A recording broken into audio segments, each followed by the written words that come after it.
Hello, Harry Winstanley here for Online Flute Lessons. Today I'm going to be giving you some thoughts and tips for studying Kohler 25 Etudes, Op.66, looking at number 2, the Doll's Waltz. This piece is all about gravity and rubato.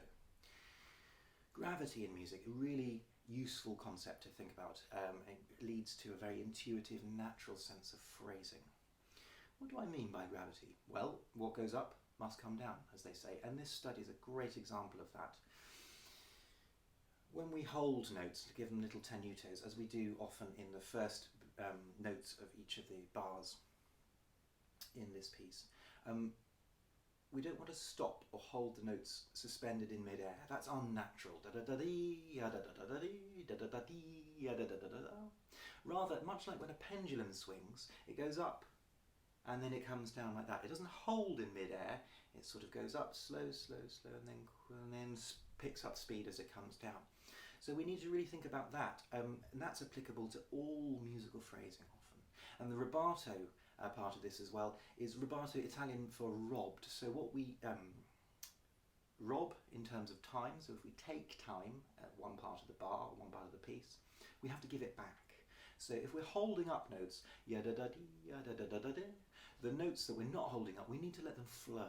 And I don't want to say the word rush, but we need to let them, we need to go through those notes so that at the end of the bar, it sort of adds up time-wise. What we've taken extra time for, we've made up for by going a little bit quicker through other parts of the bar.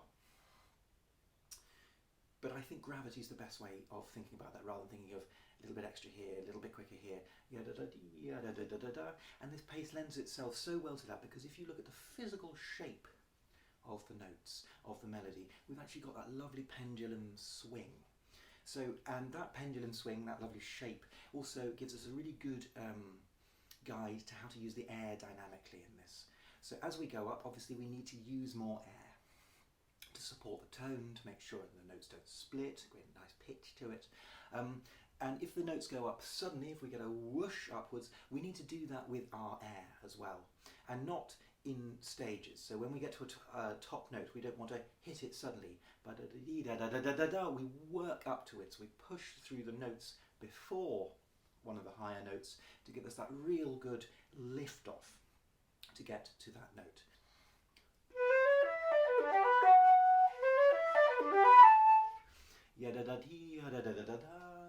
So we're the bottom notes there, we're just letting them go a bit so that we can hold these first notes. They're really just charming little notes. The first beat, the first quaver or eighth note of bar 1 is a 6th degree of the scale. It adds a sort of nice pastoral quality to it, a nice pleasant warm feeling to the tonality. So it's nice to sort of linger on that note there. Another thought with this up and downwards movement is we want to match what we do when we go up with what we do when we go down. It's very easy going up on the flute, he says.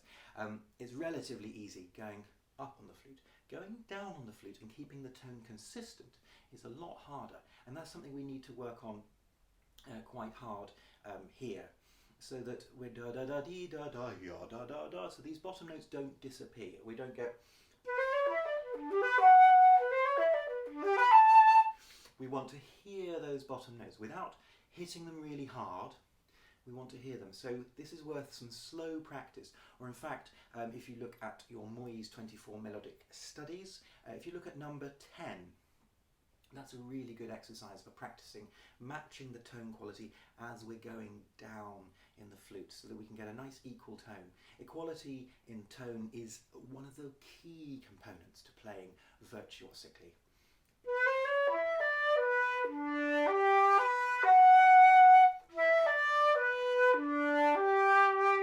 We want all of those notes to sound, and we want them to sound equal.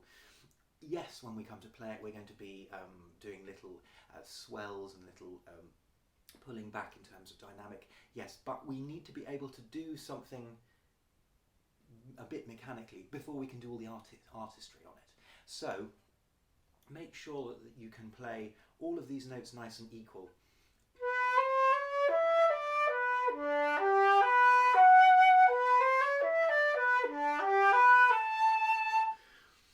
be able to hear those bottom notes. How do we get those bottom notes to sound? Well, we want a nice operatic, as I call it, shape to our mouths. We want really big throat. We're breathing like this in a big shape, not because that brings the shoulders up, it tightens everything up. We want to breathe as if we're about to go, ah, but we make that shape on the way in. Ah. And we make sure that when we're playing down, we keep the embouchure nice and relaxed, and we really try and find that nice big cavern inside the mouth. That helps us keep the relaxed shape. It helps us keep, because obviously the embouchure needs to be a little bit more relaxed to get those bottom notes to sound. The myth is the harder you blow, the louder things sound. No, in fact, it's the other way round.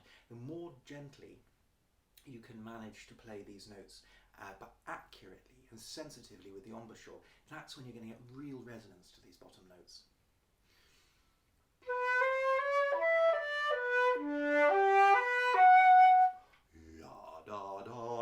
Not if you try and sing it like this, it's not very nice. If you try and sing it like that, with my voice, it's not very nice either. But that's where we get the resonance to the tone. But go and have a look at the Moyes study. That's a really good one for getting, for really concentrating on da, ya, da, do. Really trying to get that big shape there. Just a couple more thoughts before we wrap up. Let's look at bar 30.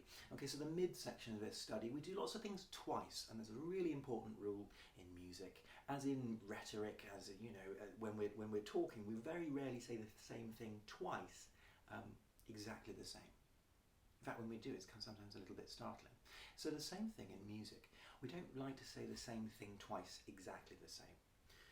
There's no set rules, and I don't think you should be particularly concrete in your approach, going, this should be loud, this should be soft. Think a bit more in abstract terms of questions and answers, for instance, or something lifting and something coming down.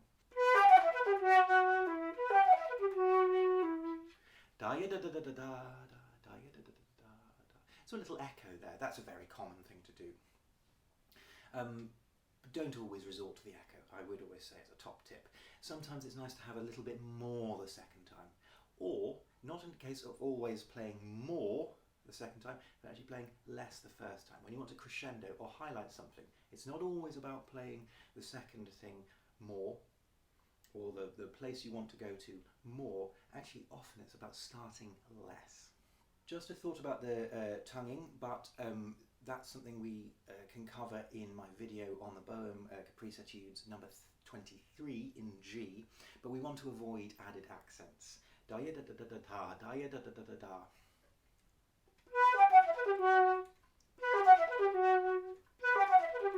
What we want to avoid is we want to avoid a sudden change of tone, because da ya da da da da wants to skip over nicely. So we want to be really light, have a really gentle touch when it comes to tonguing here. But as I say, more about that in the video about Boehm study number 23 from the Caprice Etudes. Finally, just a little thought as I was going through. If we look at bar 50, actually no, it's bar 48, we've got an allegando and a rit. It says rit. Just an important distinction between ritenuto and ritardando. Ritardando is slowing down, something we do towards the end of the piece. Ritenuto is turning a corner.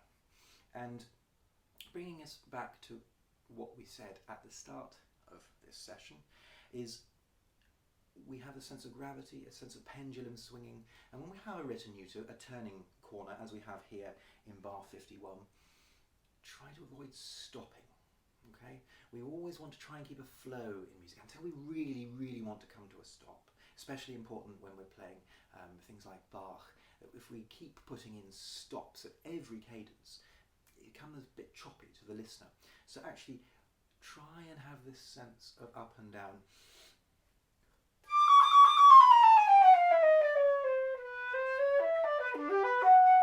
I slow right down, but I don't stop, so that we can move on again.